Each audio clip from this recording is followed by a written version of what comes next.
File में आपके ही system में, ठीक है।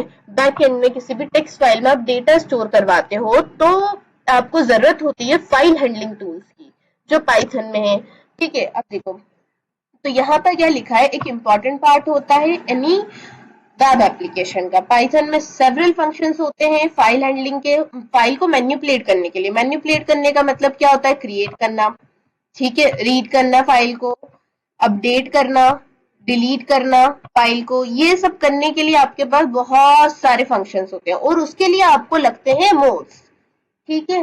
तब ये मोड क्या होता है, उस पर आने से पहले एक चीज समझो कि जब आप किसी भी फाइल पर वर्क कर रहे होते हो पाइथन में, तो आपको सबसे मेन चीज पता होना चाहिए, that is open function. Open function से क्या होती है, फाइल ओपन होती है और ओपन फंक्शन लेता है दो पैरामीटर्स को एज एन आर्ग्यूमेंट।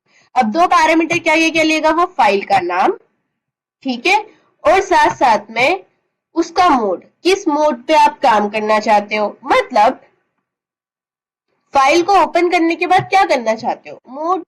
जैसे कि आर लिखा आपने, अगर मोड आर दे दिया तो इसका मतलब होता है रीड करना, ठीक है। बाय डिफॉल्ट अगर आप कोई मोड नहीं देते हो तो ओपन होती है फाइल इसी मोड पर, ठीक है। अगर if the file does not error, अब देखो हर एक मोड का एक प्रॉब्लम है। जैसे कि अगर आपने आर मोड दिया, रीड ओनली मोड दिया, रीड ओनली मोड में क्या होता है कि फाइल ऑलरेडी क्रिएटेड होना चाहिए। अगर फाइल क्रिएट नहीं है, राइट, तो फाइल एग्जिस्ट नहीं करती है तो ये एरर दे देगा।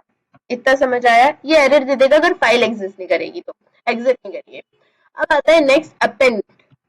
अपेंड मोड क्या होता है कि आपने फाइल बना रखी है ऑलरेडी और उसमें कुछ लाइन ऑफ कोड लिख रखा है, अब फिर उसके बाद वापस प्रोग्राम चला और उसके अंदर आपको कोड को अपडेट करना है। अपडेट करना है मतलब आगे जोड़ना है, उसी कोड को चेंज नहीं करना है। तो उस टाइम पे आप क्या करते हो, अपेंड मेथड का यूज करते हो, अपेंड मोड का, ठीक है। ये क्या करता है, क्रिएट भी कर देता है फाइल को और एरर भी नहीं देता है। अगर फाइल एग्जिस्ट नहीं करती है तो क्रिएट कर देगा और अगर एग्जिस्ट करती है तो आगे ऐड कर देगा आपके लाइन ऑफ कोड,